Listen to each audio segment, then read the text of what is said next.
शाम के 6 बज चुके थे। सूरज ढल चुका था और सरकारी दफ्तरों में लाइटें जल उठी थी। दिन भर की भागदौड़ और भीड़ के बाद अब माहौल में एक अजीब सी शांति थी।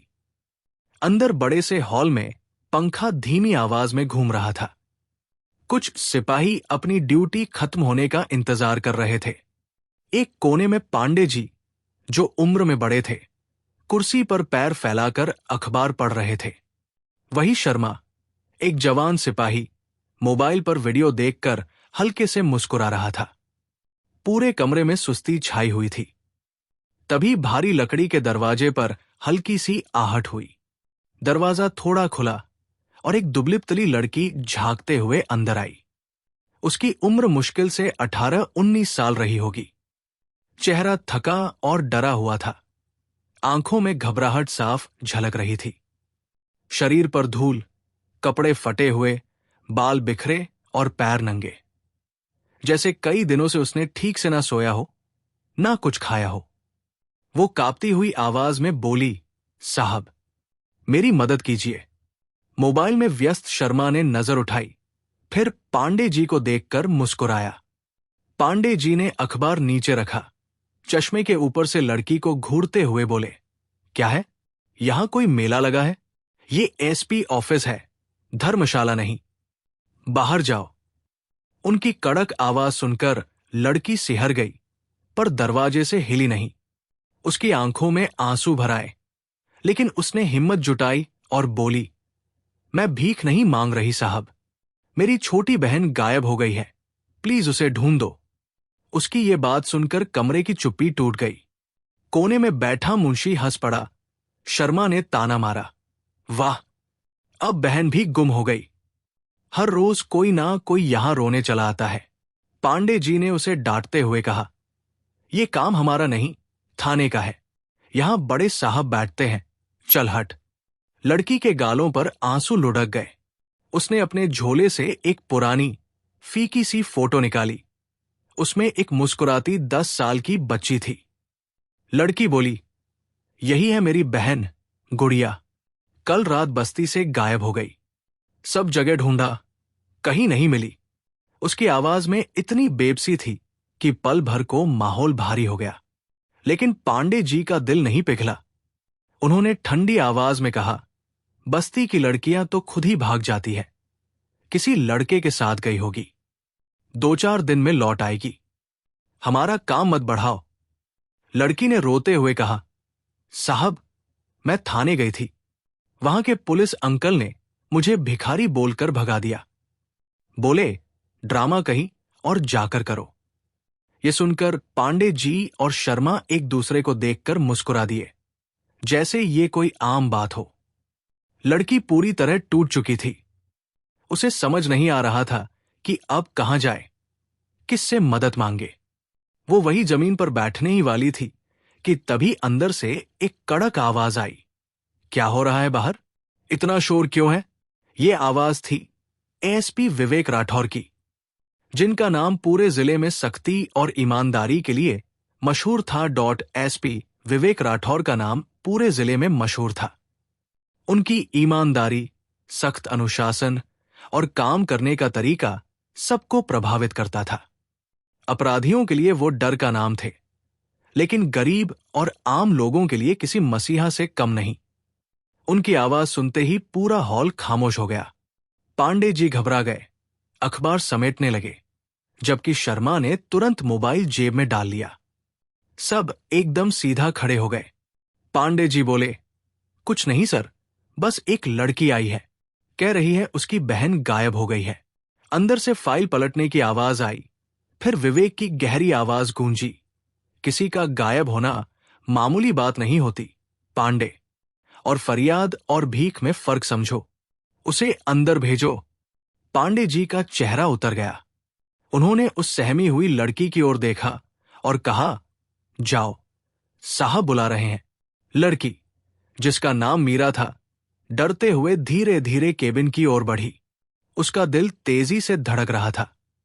उसे डर था कि अंदर वाला अफसर भी बाकी सबकी तरह उसे डांट देगा। उसने कांपते हाथों से दरवाजा खटखटाया। अंदर से आवाज आई, आओ अंदर।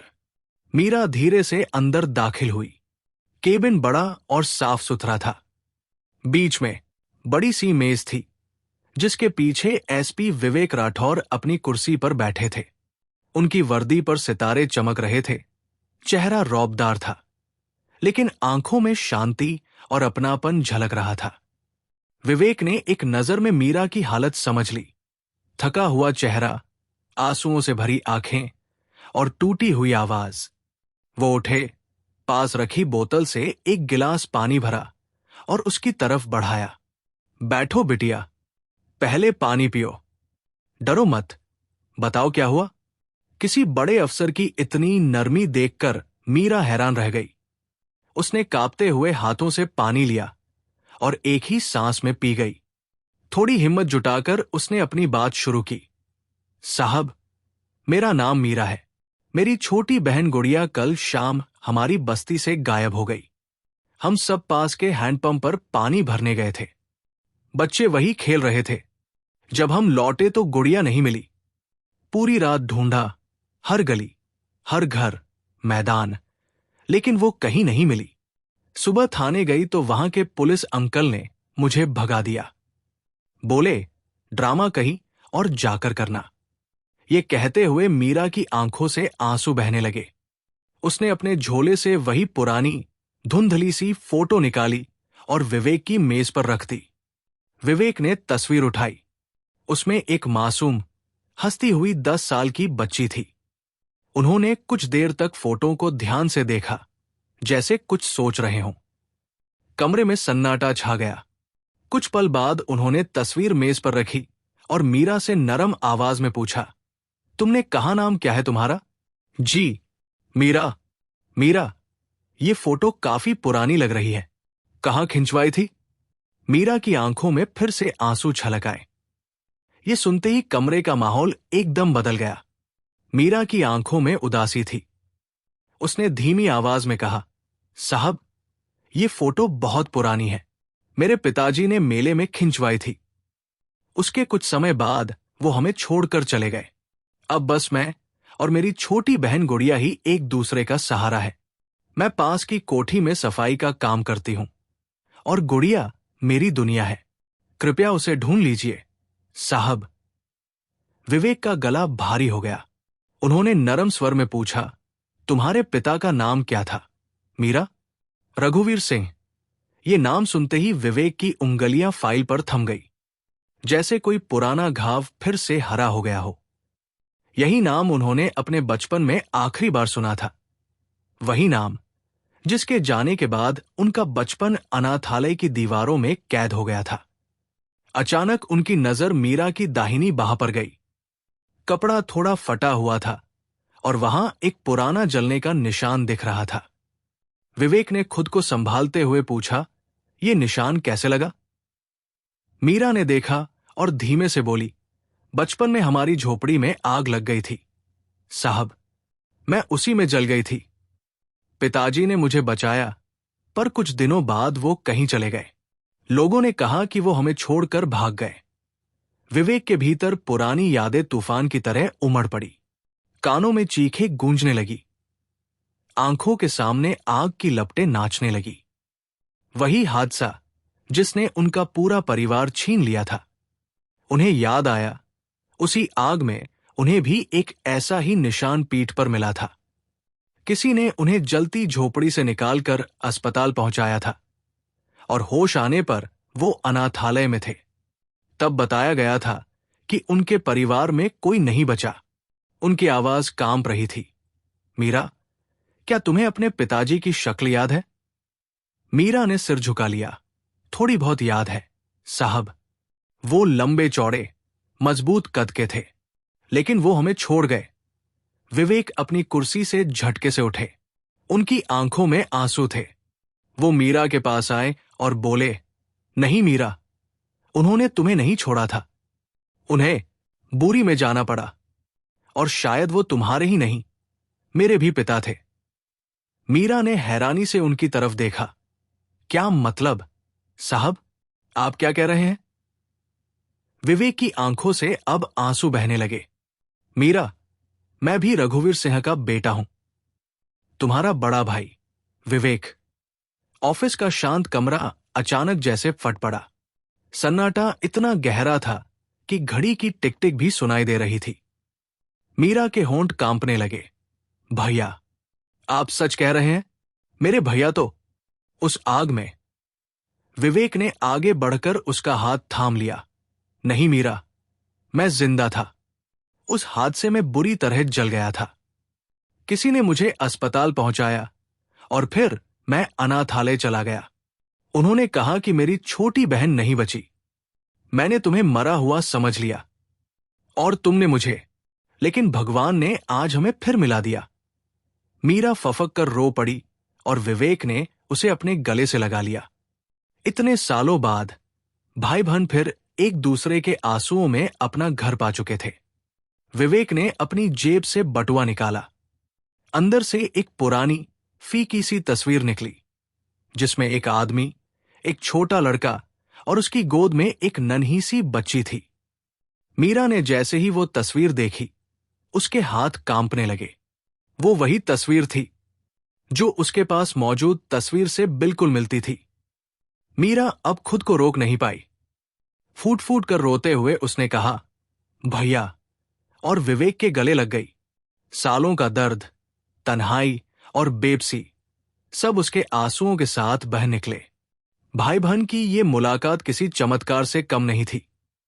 बाहर हॉल में बैठे सिपाही और मुंशी दरवाजे की दरार से सब देख रहे थे, जिन्होंने कुछ देर पहले मीरा को भिखारिन समझकर दुत्कारा था। अब उनके चेहरे का रंग उड़ चुका था। उन्हें यकीन नहीं हो रहा था। वो लड़की उनके एसपी साहब की सगी बहन निकली।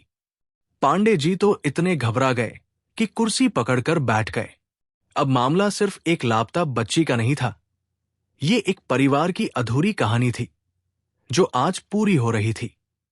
विवेक ने मीरा को संभाला, उसे कुर्सी पर बिठाया और उसके सिर पर हाथ फेरते हुए कहा, चुप हो जा मीरा, अब मैं आ गया हूं।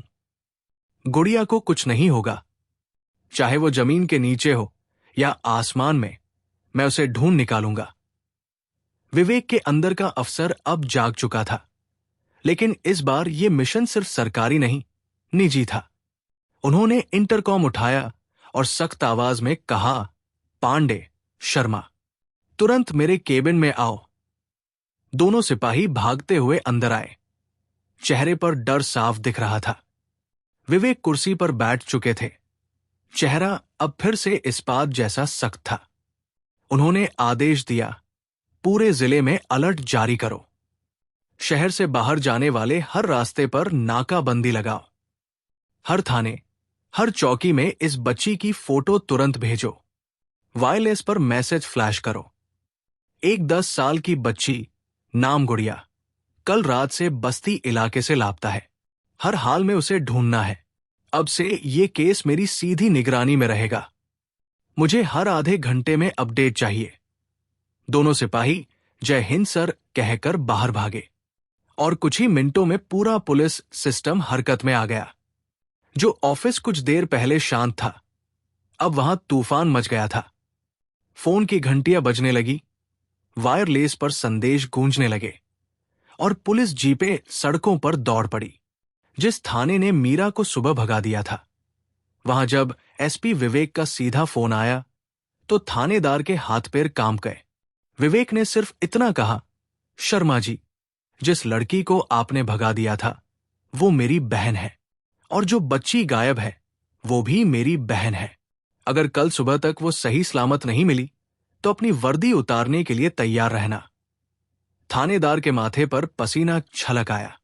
उसने तुरंत अपनी पूरी टीम को बस्ती में भेज दिया। उधर विवेक ने मीरा को अपने पास बिठाया और उसे समझाया, चिंता मत कर मीरा, हमारी पुलिस बहुत काबिल है, वो गुड़िया को जरूर ढूंढ लेगी। समय बीतता गया, रात गहराने लगी और मीरा की बेचैनी बढ़ती जा रही थी। लेकिन अब उसके पास उसका भाई था और यही उसके लिए सबसे बड़ी ताकत थी। करीब रात के 11 बजे वायरलेस पर एक संदेश आया। खबर थी कि बस्ती के पास पुरानी जूट मिल के गोदाम में कुछ लोगों ने एक बच्ची को छिपा रखा है। वो लोग उसे बेचने की फिराक में थे। विवेक ने तुरंत रेड का आदेश दिया। वो खुद जाने लगे, लेकिन मीरा को देखकर रुक गए। उसे अकेला छोड़ना ठीक नहीं था। अगले 15 मिनट उनके लिए जैसे सदियों के बराबर थे। फिर फोन की घंटी बजी। दूसरी तरफ से इंस्पेक्टर बोला, सर, मुबारक हो, बच्ची मिल गई है। थोड़ी डरी हुई है, लेकिन बिल्कुल सही सलामत है। 2 लोगों को गिरफ्तार भी किया गया है। विवेक के चेहरे पर राहत की चमक आ गई। उन्होंने मुस्कुराते हुए कहा, मीरा मिल गई, हमारी गुड़िया मिल गई। मीरा खुशी से उछल पड़ी। उसके चेहरे पर फिर वही मासूम मुस्कान लौट आई जो पुरानी तस्वीर में थी। आधे घंटे बाद पुलिस जीप की घड़ी की टिक टिक भी सुनाई दे रही थी। मीरा के होंठ कांपने लगे। भैया, आप सच कह रहे हैं?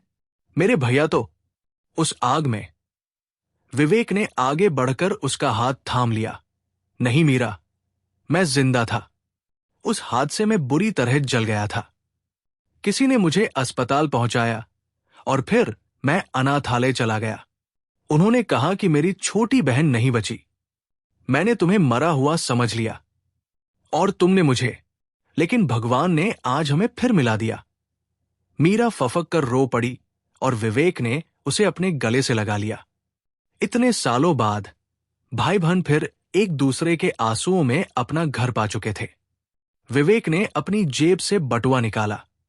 अंदर से एक पुरानी फीकी सी तस्वीर निकली, जिसमें एक आदमी, एक छोटा लड़का और उसकी गोद में एक नन्ही सी बच्ची थी।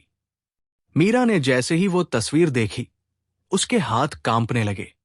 वो वही तस्वीर थी जो उसके पास मौजूद तस्वीर से बिल्कुल मिलती थी।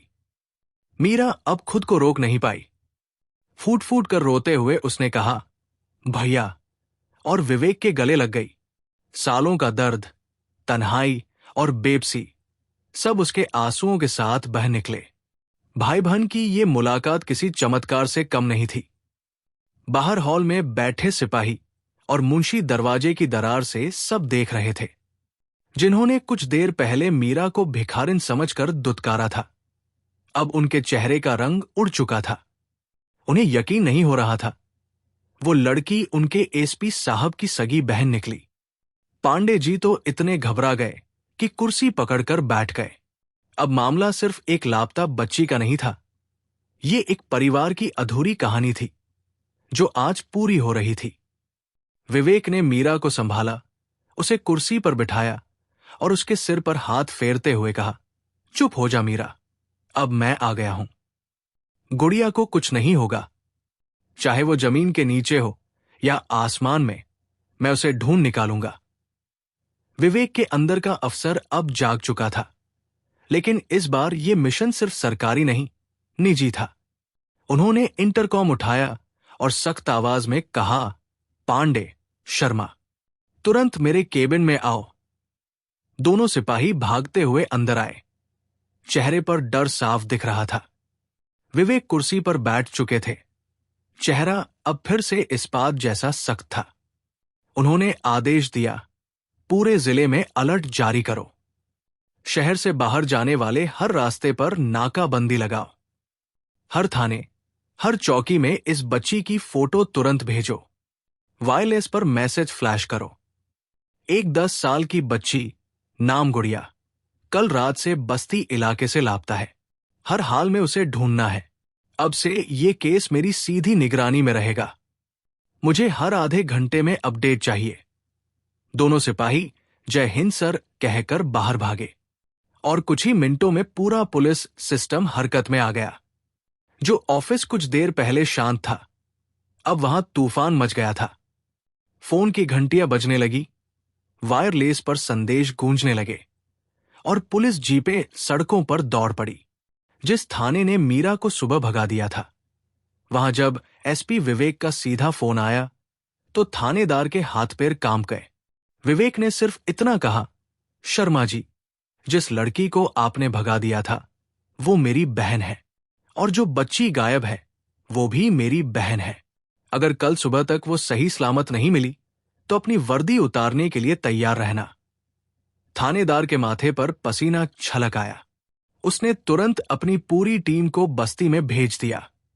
उधर विवेक ने मीरा को अपने पास बिठाया और उसे समझाया, चिंता मत कर मीरा, हमारी पुलिस बहुत काबिल है, वो गुड़िया को जरूर ढूंढ लेगी।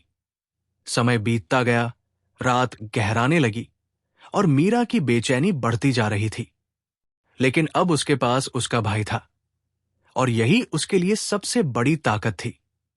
करीब रात के 11 बजे वायरलेस पर एक संदेश आया। खबर थी कि बस्ती के पास पुरानी जूट मिल के गोदाम में कुछ लोगों ने एक बच्ची को छिपा रखा है। वो लोग उसे बेचने की फिराक में थे। विवेक ने तुरंत रेड का आदेश दिया। वो खुद जाने लगे, लेकिन मीरा को देखकर रुक गए। उसे अकेला छोड़ना ठीक नहीं था। अगले 15 मिनट उनके लिए जैसे सदियों के बराबर थे। फिर फोन की घंटी बजी। दूसरी तरफ से इंस्पेक्टर बोला, सर, मुबारक हो, बच्ची मिल गई है। थोड़ी डरी हुई है, लेकिन बिल्कुल सही सलामत है। 2 लोगों को गिरफ्तार भी किया गया है। विवेक के चेहरे पर राहत की चमक आ गई। उन्होंने मुस्कुराते हुए कहा, मीरा मिल गई, हमारी गुड़िया मिल गई। मीरा खुशी से उछल पड़ी। उसके चेहरे पर फिर वही मासूम मुस्कान लौट आई जो पुरानी तस्वीर में थी। आधे घंटे बाद पुलिस जीप एसपी ऑफिस के बाहर रुकी। एक महिला कांस्टेबल गुड़िया को लेकर अंदर आई। गुड़िया थकी हुई थी। रो रो कर उसकी आंखें सूज गई थी। जैसे ही उसने मीरा को देखा, वो दीदी कहकर दौड़ पड़ी और उसकी बाहों में समा गई। दोनों बहनें एक दूसरे से लिपटकर देर तक रोती रहीं। ये खुशी के आंसू थे, मिलन के आंसू। विवेक दूर खड़े सब देख रहे थे। उनकी आंखें भी नम थी। आज वो सिर्फ एक अफसर नहीं, एक भाई थे, एक परिवार के मुखिया जिसने अपने बिखरे रिश्ते फिर से पा लिए थे। जब माहौल थोड़ा शांत हुआ तो विवेक आगे बढ़े। उन्होंने गुड़िया के सिर पर हाथ फेरा। गुड़िया ने डरते डरते पूछा, आप कौन हैं? मीरा ने मुस्कुराते हुए कहा, गुड़िया, ये हमारे भैया हैं, हमारे बड़े भैया। गुड़िया ने भोलेपन से पूछा, हमारे भी भैया? विवेक मुस्कुराए, उसे गोद में उठा लिया और बोले, हां बेटा, तुम्हारे भी। उस रात विवेक ने उन सिपाहियों से कुछ नहीं कहा जिन्होंने सुबह मीरा से बदतमीजी की थी। उन्हें सजा मिल चुकी थी। उनके जमीर ने उन्हें खुद कटघरे में खड़ा कर दिया था। विवेक ने दोनों बहनों को गाड़ी में बैठाया।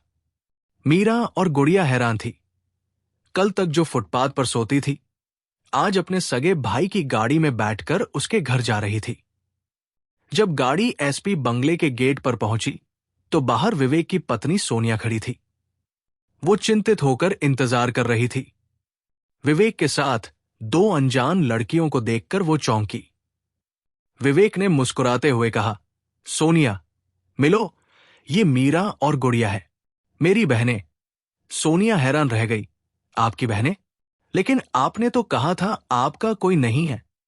विवेक ने उनका हाथ पकड़कर सारी कहानी बता दी।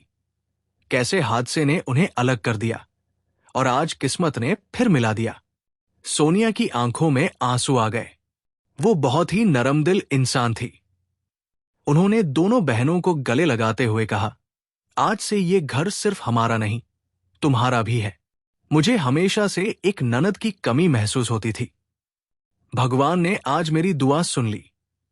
सोनिया ने उन्हें नहाने के लिए कपड़े दिए, खाना परोसा और चारों साथ बैठकर डिनर किया।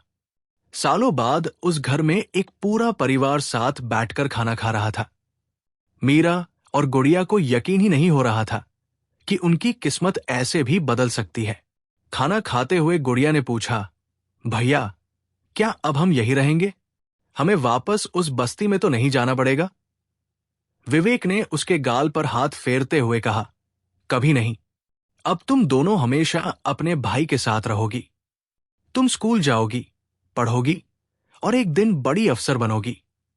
उस रात मीरा और गुड़िया जब आरामदायक बिस्तर पर लेटी तो उनकी आंखों में नींद नहीं, बल्कि आने वाले कल के सपने थे।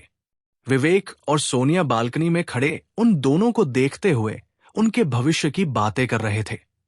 आज किस्मत ने जो बिखरा हुआ था उसे जोड़ दिया था। शहर की बत्तियां बुझ गई, लेकिन एसपी विवेक के घर की एक खिड़की में अब भी रोशनी जल रही थी। वो सिर्फ बिजली की नहीं, बल्कि एक परिवार के फिर से जगने की रोशनी थी।